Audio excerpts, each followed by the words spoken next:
How's it being a City fan this season? Yeah. Not obviously not as good, but like Paul said, it's the drop-off was inevitable. I think some of the fans that you were talking about, I think they've enjoyed it. You know, you'll all know the type of fan I mean. Like, I wish it was like the old days, getting beat every week. So they've had a taste of that this season. But yeah, not much to shout about, is it? If you could pick a best moment from the season, but then potentially what's been the lowest moment of the season? Best moment was probably maybe that late winner at Wolves. Because it just felt like we were continuing what we've been doing season after season, getting late winners, and I think we were top then, weren't we, and unbeaten. And the worst, it's got to be the derby, hasn't it, throwing it away. 2 late goals. Nunes flying in, trying to make up for his mistake, giving away a penalty, and then just going for a winner when I think we should have just, maybe we should have just defended the draw. But, you know, we used to beat them when we were crap, so it's the same, isn't it? So. Fans seem to have always appreciated it, though. I always think that Man City fans have never taken this moment of where you are at the moment for granted. You know, you've always celebrated it like it's the first time. Yeah, absolutely, yeah. I mean, yeah, that Aston Villa win on the last day of the season, that just felt like the first one, the Aguero moment. Unbelievable. Speaking of the Aguero moment, is that one of your favourite moments? It certainly is, yeah. I've got it tattooed on my leg. Have you? Yeah. You can't see it. I've got trousers on. Oh, these are trousers. He had a big black tattoo on his leg. I've got pull your trouser up? The celebration, and when people see it, they think it's a cricket bat. Oh, you into cricket? Yeah. No, it's just a silhouette of the celebration. But yeah, one of the best days of my life. Definitely. You were there, were you? You were at the game? Oh yeah. Well, yeah. I was just disbelief, despair. Had plans on going out in Manchester afterwards, and I just thought I'm just gonna have to go home. Until that happened, and then it was parties on. Yeah. All night. Paul, are you friends with Pep? Like, what's your relationship with him? Do you know him? Are you... Question back. Yeah, I know him. He's a really cool guy. Obviously, when he's in and around the club, he's really intense. But just very, very respectful, not just to myself, like Sean Wright-Phillips who does stuff, and then up to Mike Summerby and people like that are former players within the club. And I always remember I went away pre-season to the States about 6-7 years ago, and Pep was around. And I'm not one of these ex-players that likes to hang around all the time. I don't want the players thinking, oh, there he is again. You know, your day's gone, mate, sort of thing. Get out, stop hanging around. Yeah, and I was sitting having a glass of red wine, as me and Mike Summerby usually do. And Pep just came over and was just apologised for not speaking to us for the first couple of days. He had that much going on, and I was like, you had no need to do that at all. You know, and if we ever see each other, he always comes over, says hi, and have a chat, and as well as being the best manager, he's just a super bloke as well. The thing I worry about with him is he wears a woolen coat in the rain.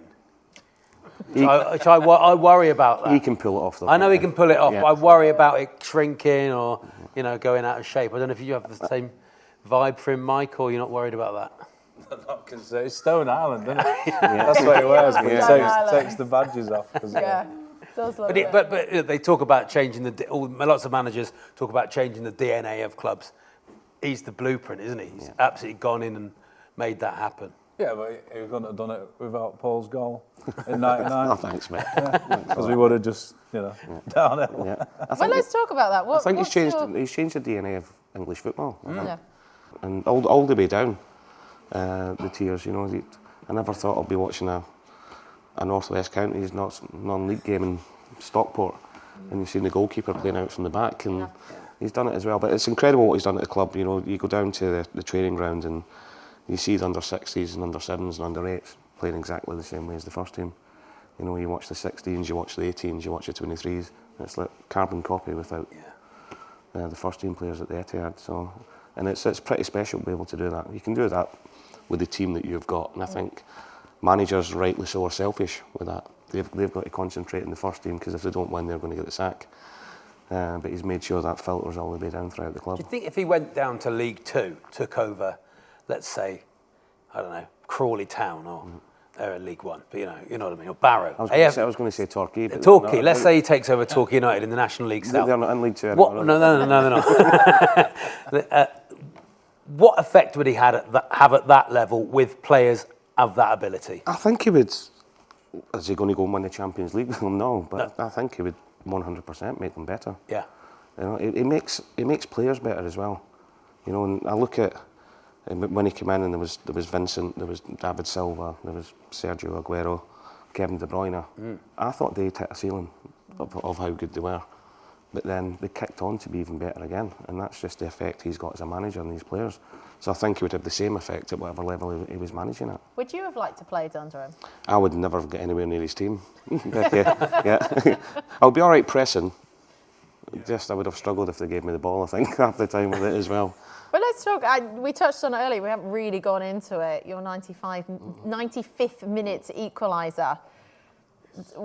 Yes, there we go. Go on, Paul. Here we go. Because this is a real moment. Huge.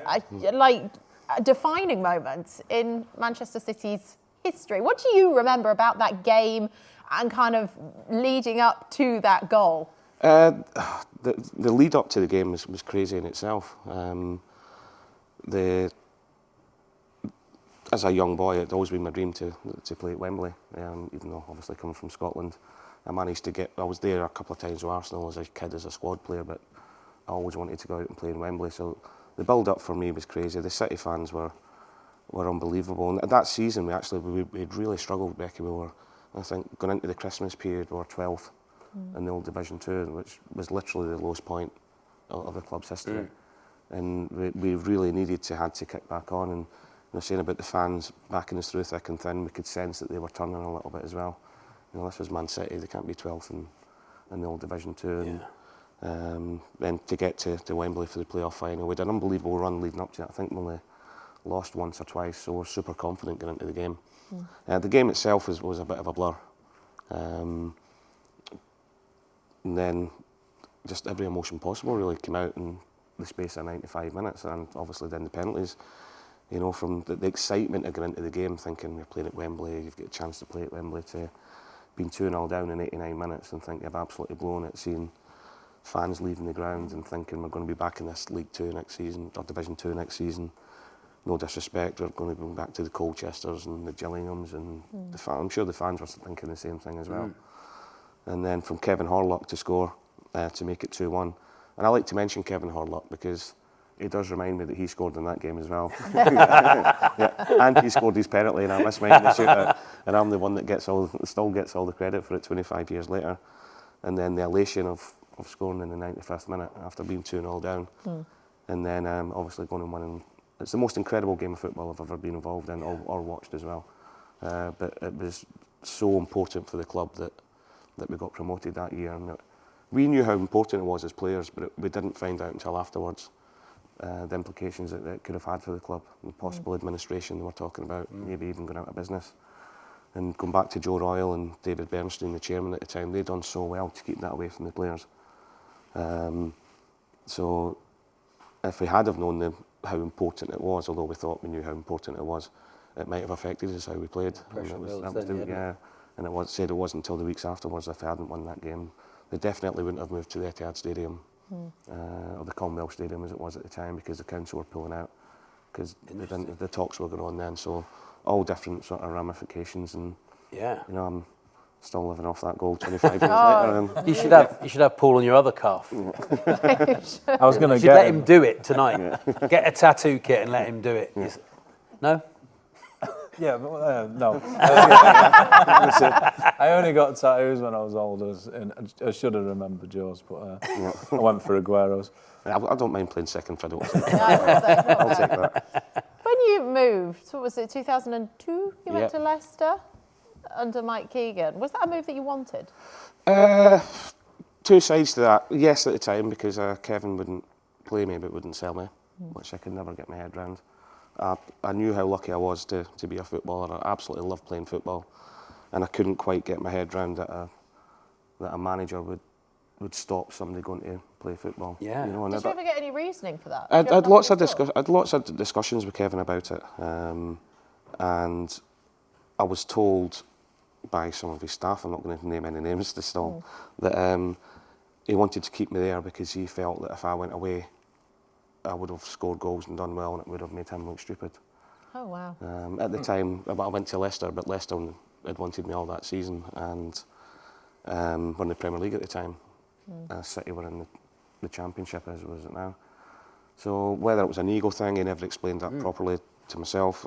I had a conversation with him. We played Notts County away on, it was the day of 9/11. We were one of the few games. And I'd never really been in the squad. I'd been in the bench, I hadn't been in the bench. And he told everybody was going to play that hadn't been playing. And he named the team, and I was on the bench. And I'm thinking, he's told everybody they're going to be playing. Came on, we were 1-0 down, equalised to put us into extra time, set up 2-1, 3-1. And I wasn't even in the squad the following Saturday. Wow. So I had an idea where it was going. Yeah. And I went to see him about it, and he said, I promise you, they were his words, that if a club comes in for you, I'll let you go. And this was September. And I knew clubs were coming in for me. There was no transfer window at that time, anyway. And he just wasn't letting me go. So when I eventually went to Leicester, I had the bit between my teeth, and sometimes that little bit extra to prove somebody wrong. And surprised, because you were a similar sort of player to Keegan as well. he was a lot better than me. But mighty mate, Ballon d'Or winner, wasn't he? Look, I got it, but the team were flying. If his excuse was that Sean Goater was scoring all these goals and Darren Huckerby came in and was flying, I was realistic, Yeah. But I couldn't understand that if I wasn't going to be playing, why he wouldn't let me go. And then roll on a couple of years, and Leicester were playing at the Etihad, and it was my first game back. And it's the only game I've ever been cheered on and booed off in my life. Because I scored and I'd done a knee side. The City fans weren't too happy with me, but I was playing for them, but they didn't know the reason why it meant so much to me. Yeah. He also told me I was too small and not aggressive enough to play in his teams. Too small I can get, but The other side. I couldn't change that. So, but look, I see Kevin now. I speak to him. I don't hold grudges, but it's just probably done me a favour, because the 2 seasons I had Leicester, and then the 2 seasons after at Blackburn, I had my best goal return ever in these seasons as well. So it's probably time for me to move on. It was just the circumstances weren't great. So I wanted to move on to play, but I never wanted to leave the club. Hence why I ended up coming back later in my career again. It's a tough life. Yeah, I'm pleased you celebrated though, Paul. Oh yeah. I don't like it when. I don't. What do you think, Mike, when a player comes back to your club and they don't celebrate? You've moved on. Go on, enjoy yourself, or do you hate them? It's not happened that often. Well, yourself. Yeah. But kissing the badge is a bit much, isn't it? Maybe. Yeah. There's been a few turncoats, haven't there? But you're forgiven. Oh, thank you. There you go. Thank you. Yeah. There you go.